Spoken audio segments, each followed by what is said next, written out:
Hi there. As you start working on your final project, here are some tips on what I'm looking for and what actually goes into a great monitoring and evaluation plan. I'm Professor Inge, and I'm going to briefly walk you through your monitoring and evaluation plan with some tips and tricks to make it more effective for your day job, as well as figuring out some of the common pitfalls. So what you're going to do in your monitoring and evaluation plan is you're going to start out summarizing the project. And what you do when you summarize a project is you talk about the background of the project so that people can understand and put the entire project into perspective and understand the scope, the impact, and why it matters. This is just a quick 1 or 2 paragraphs, whatever makes sense depending on the size of the project, talking about the stakeholders, the timeline, the budget, and a little bit of background that you think is important for understanding the project. Then you're going to write just 1 paragraph explaining the key problems and strategic issues that make it important for you to have a monitoring and evaluation plan in the first place. After all, it's really important to understand what you're trying to monitor and what you're trying to evaluate. We can't monitor and evaluate everything. So what you want to talk about here is the most important things that you think are important for your monitoring and evaluation plan because they're common pitfalls or key criteria of success or things that matter to the stakeholders or other things that are really important for you to stay on top of. Then you're going to have the core of your assignment. And that's, first of all, several paragraphs explaining your monitoring plan. You're going to talk about the components of the plan, why you chose them, and how you're going to implement this plan. And you're going to use your monitoring plan worksheet for that. So now let's take a look at the monitoring plan worksheet. So if you go here, you've got a couple of things here, both a monitoring plan worksheet and an evaluation plan worksheet. And you can use this table however you want, but you would for here, on this column, you're going to outline under the project outcome indicators. What you're going to highlight here are the key metrics of success. So for instance, if you are building a playground, the project outcome indicators might be that it's built on time, that it meets safety regulations, that it's, for instance, if the client cares about that, it's environmentally friendly, that it has certain kinds of gym equipment on it. All of these are project outcome indicators. You can also use standard PM metrics here, such as that it, again, has the appropriate earned value at specific milestones. What you want to do here is simply take the project outcomes that matter to you, that are metrics, you're going to put them in here. Then, presumably, if this is a multi-year project, you're going to start with putting in the baseline value in year 1. So for instance, if the project outcome indicator is that the entire cost of the project is going to be no more than $1 million, then your baseline value in year 1 when you start is whatever your costs are in year 1 at the beginning of the year. And then your target value at year 1 is going to be, for instance, the earned value that you want in year 1. Then you're going to put your target earned value for year 2. And then finally your target value for year 3. Now you're asking, what if I don't have a multi-year project? In this case, it could be week 1, baseline year would be baseline week, week 2, week 3, and so on. Think about what timeline is for your project. Now here's where the critical information goes in. So you figured out what your project outcome indicators are, typically some mix of earned value and other standard project management measures like we have learned in the past couple of weeks, and critical outcomes that your stakeholders want. Now, for all of these outcomes, let's say here you do have earned value as one of your indicators and you want total cost of no more than $1 million. That is one fancy playground. So you go over here, you talk about what your data collection frequency is and what your reports are. You're going to say that your reports are going to be earned value to monitor the cost. You have other metrics that you can put in here as well.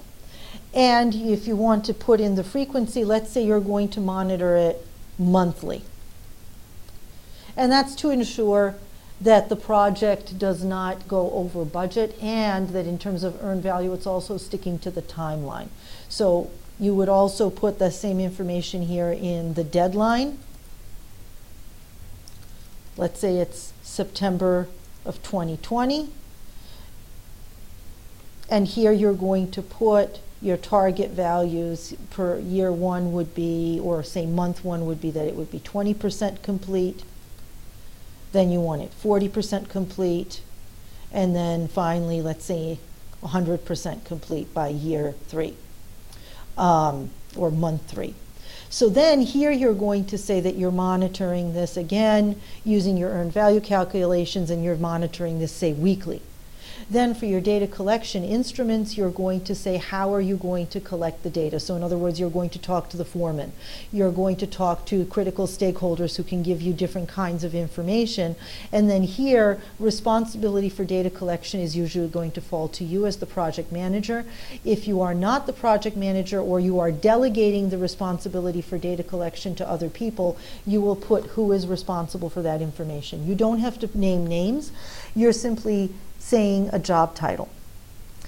So that's your earned value and monitoring plan worksheet. For your evaluation plan, you're again going to explain in multiple paragraphs what your evaluation plan is. You're going to explain in words why the components of the plan were chosen, and you're going to explain in words how you're going to implement the plan. So you're not just using the worksheet. It's not enough for this assignment to just fill out the worksheets. You're still going to write several paragraphs explaining what your monitoring plan is in layperson's terms so that they can understand it. So if you look at your evaluation plan, here you're going to have your evaluation questions that you want to ask at the end of the project. It can be anything that you think is important for understanding whether the project was a success or not. So you could ask whether it was on time, whether it was on budget, are the stakeholders happy, how many change orders there were. Whatever questions you think are important, break it out by question, and you're going to put one question in each of these cells in this column. If you have sub-questions that you're going to need to be able to answer the main question, you can put some of those in here. And then the indicators are going to be the measure of whether the evaluation question, whether the answer is yes or no, or what the answer is. So for instance, if you say here, were the stakeholders happy, the indicator could be a survey of stakeholders. It could be asking the project sponsor. So you would say what the indicator is going to be there. The measure is going to be, for instance, a survey of satisfaction on a scale of 1 to 100. The data source, you would say here, is also your surveying software, or it could be simply that you are going to go talk to the person face to face. And then the data collection technique is often the same as the data source. So if you're talking to somebody face to face, then the data source is going to be the same as the data collection technique. On the other hand, sometimes your data source and data collection technique are going to be different. That, for instance, is often the case in the case of financials. Your data source is going to be your earned value calculations and all of your other cost calculations. It could also be reports from accounts receivable or other cost accounting reports. So those would be your data sources. Your data collection technique is how you are going to collect that information. And then your data analysis, you just explain briefly how you're going to analyze the data to come up with the answer to your evaluation questions, and look at what the measures are, whether your project was a success or not. So you can just put this information in here roughly, because this worksheet is mostly for you. It's to collect the information that you need to then write the narrative of how you're going to do your monitoring and evaluation. And then finally, you're going to write a conclusion paragraph that sums up your monitoring plan, sums up your evaluation plan, talks about how you're going to implement it, and sums up overall the progress that you're going to monitor and how you're going to do it. Then finally, you have this chance to talk about how this monitoring and evaluation plan is going to impact not only this project, but future projects for the company. This is where you really get to shine. This is where you prove the value of monitoring and evaluation by talking about how better monitoring and evaluation are going to help your company succeed. So I hope that this was helpful in showing you a little bit about how to complete the final project. I'm always happy to hop on a call with anybody or send me an email if you have further questions. But again, these worksheets are going to be more for you to help organize your thoughts and really think about what are the project outcome indicators and what are your evaluation questions, so that as you are monitoring your project, and as you are evaluating your project, you are asking the right questions and using the right metrics to get accurate answers.